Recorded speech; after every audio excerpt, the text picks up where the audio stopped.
demikian juga dengan konsentrasi maksimum ya. Konsentrasi maksimum juga sama, rumusnya sama, rentangnya juga sama. Dan sedangkan T tidak semuanya dihitung, hanya obat yang mengklaim kalau dia pelepasan kerja obatnya atau zat aktifnya lepasnya itu nanti dia mengklaim misalkan lebih cepat, lah itu nanti baru harus diperbandingkan dengan produk yang sudah ada. Kemudian tentang soal kemarin ya. Oke, di sini ada latihan soal. Di sini ada obat generik yang dia sudah diketahui AOC, Cemax dan Cemaxnya. Kemudian di sini ada 3 merek dagang baru untuk obat A dengan obat B dan juga obat C. Ya. Mana dari ketiga obat ini yang ekivalen? Nah, seperti ini ya. Kita hitung dulu AOC antara produk A dibandingkan dengan produk generik. Kemudian yang kedua AOC produk B dibanding dengan produk generik. Kemudian AOC produk C dibandingkan dengan AOC dari produk generik. Yang A hasilnya adalah 0,78, jika dikalikan 100 dia berarti masih 78% ya. Kemudian yang B 1,6 dikalikan berarti 160% ya. Kemudian untuk produk C itu 97%. Cemax sama gunakan ya. Cemax untuk produk A itu adalah 64%. Kemudian yang produk B 1,37 dikalikan 100 jadi 137%. Dan yang C itu menjadi 101%. Perhitungannya sama semua enggak?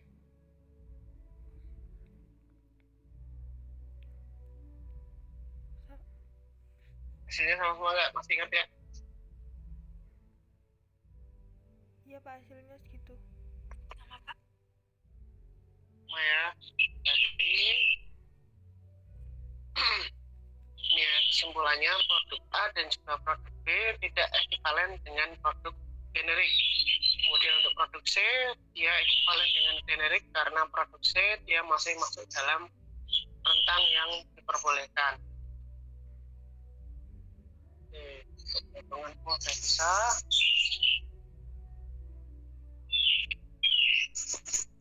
Bentar ya. Seperti hipertensi ya, atau obat yang biasa digunakan untuk menurunkan tekanan darah. Ya. Kenapa bisa terjadi tekanan darah tinggi? Tadi sudah dijelaskan ya sama kelompok 1. Jadi di dalam tubuh kita itu kan ada organ yang namanya ginjal, ya kan? Pada ginjal itu ada yang namanya sel glomerular, ya, glomerulus, ya. Dia itu nanti akan menghasilkan zat yang namanya renin. Ya. Renin itu adalah produknya. Makanya ginjal itu kan juga bisa disebut dengan renal, ya kan? Produknya namanya adalah renin. Nah, renin setelah diekskresikan oleh ginjal atau setelah diproduksi oleh ginjal, renin itu nanti dia dapat mengubah zat yang namanya angiotensinogen untuk menjadi angiotensin 1. Ya, angiotensinogen diubah oleh renin menjadi angiotensin 1. Nah, kemudian si angiotensin 1 ini dia oleh enzim yang namanya enzim kita sebut dengan enzim ACE atau enzim S, ya, angiotensin converting enzim. Ya, angiotensin 1 diubah oleh ACE ini dia menjadi angiotensin 2. Ya. Nah, angiotensin 2 setelah dia jadi produk, dia akan berikatan dengan yang namanya reseptor angiotensin 2. Nah, ketika angiotensin 2 ini dia sudah berikatan dengan reseptornya, dia akan menimbulkan efek terhadap tubuh. Manifestasinya apa yang dimunculkan? Yang dimunculkan angiotensin 2 ini dia dapat menyebabkan vasokonstriksi pembuluh darah atau menyebabkan penyempitan pembuluh darah. Ya. Kalau misalkan pembuluh darah itu sempit, kira-kira aliran darah itu menjadi semakin cepat atau semakin lambat?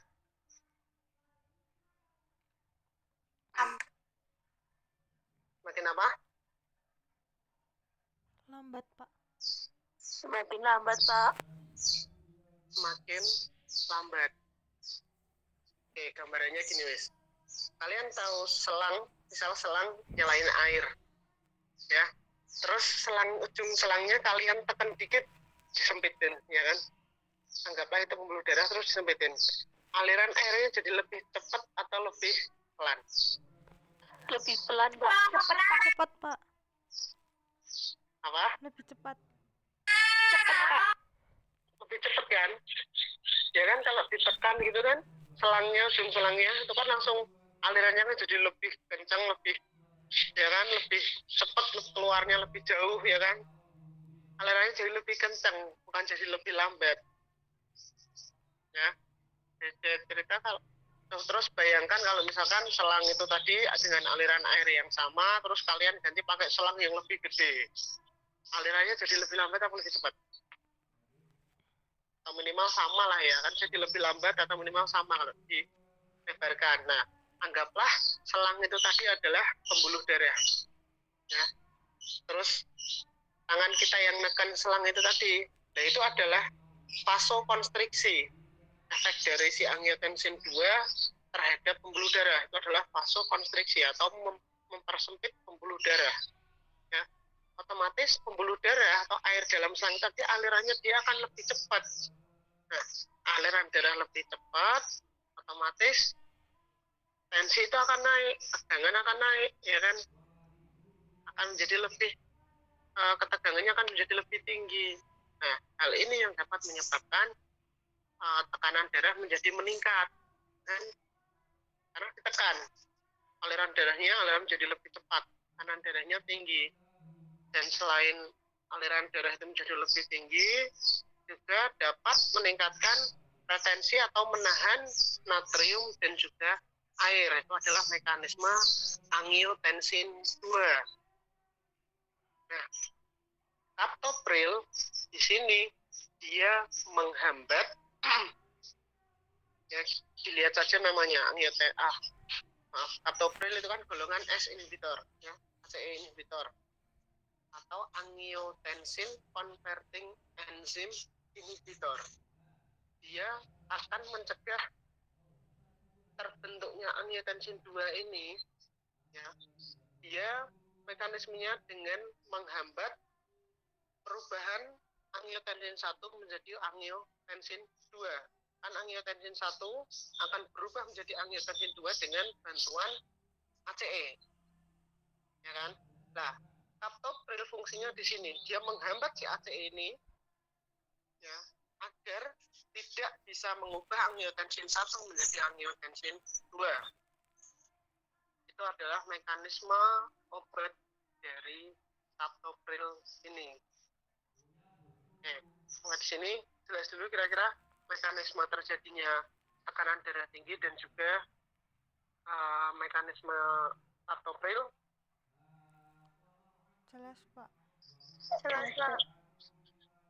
Jelas ya. Jadi kalau misalkan dihambat, ya kan, enzim ACE-nya dihambat, otomatis angiotensin 1 tidak bisa berubah menjadi angiotensin 2. Dan angiotensin 2 kan jadi tidak bisa berikatan dengan reseptor, maka tidak terjadi vasokonstriksi tadi, tidak terjadi penyempitan pembuluh darah tadi. Ya. Yang terjadi justru vasodilatasi atau pelebaran, jadi pembuluh darah akan menjadi lebih normal. Ya. Kemudian selain itu juga tidak meretensi atau tidak menahan natrium dan juga air, sehingga cairan di dalam tubuh nanti otomatis akan berkurang. Ya. Otomatis jika tidak ada vasokonstriksi atau tidak ada penyempitan darah, tidak ada tekanan, berarti tekanan darah itu kan akan bisa menurun. Seperti itu mekanisme salah satu obat anti hipertensi ini. Ada lagi tadi juga disebutkan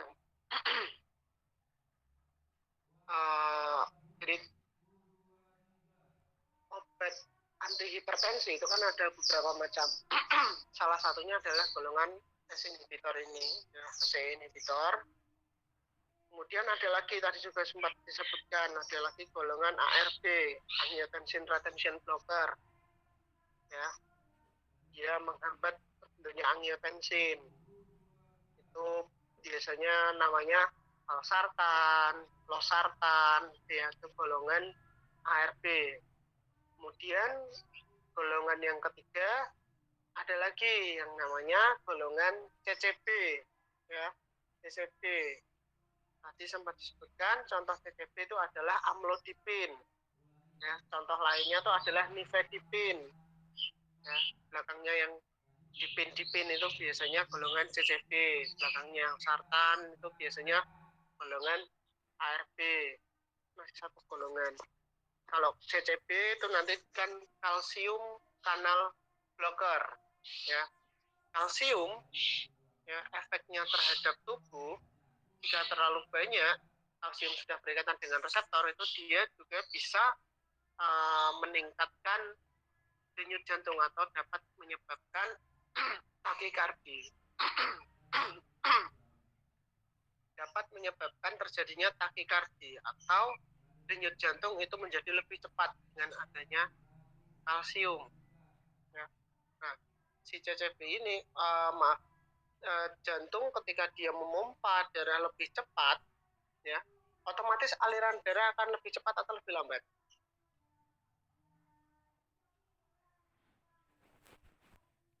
Kira lebih cepat atau lebih lambat?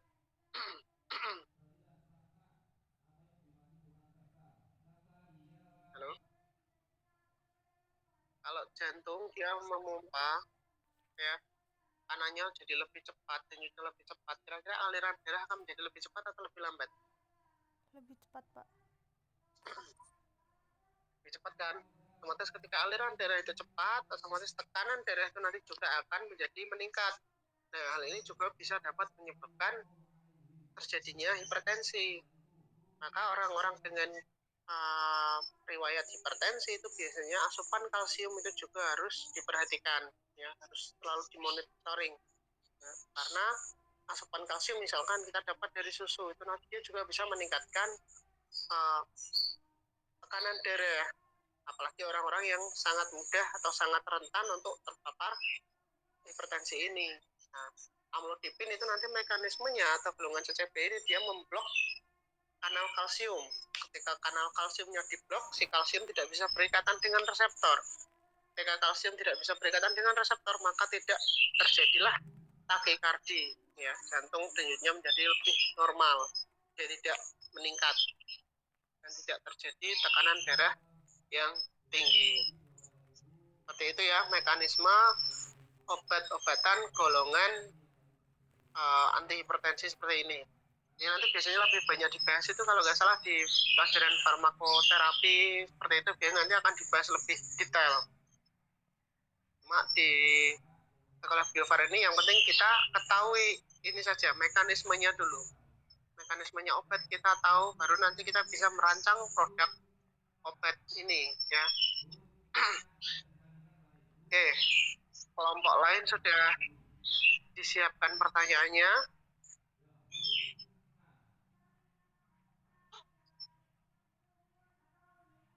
Sudah siap kelompok lain?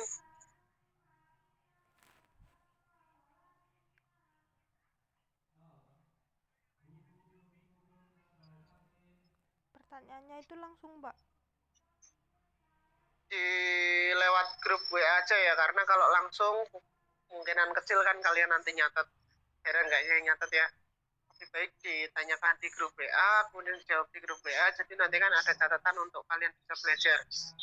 Oh iya, ini nanti, ini pertemuan terakhir sebelum UTS ya?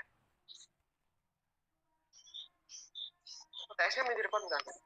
Masih sekali lagi. Oh, masih ada satu lagi? Masih ada satu pertemuan lagi ya? Minggu depan. Iya, Pak. Oke. Berarti kisi-kisi untuk UTS-nya minggu depan aja ya. Baik, Pak. Ya, Pak. Oke, pertanyaannya silakan diajukan di grup WA dulu. Kemudian nanti kita lanjut diskusi melalui grup WA dulu ya. Baik, Oke. Pak. Kita close dulu. Terima kasih semuanya. Selamat pagi. Assalamualaikum warahmatullahi wabarakatuh. Pagi, Pak. Waalaikumsalam warahmatullahi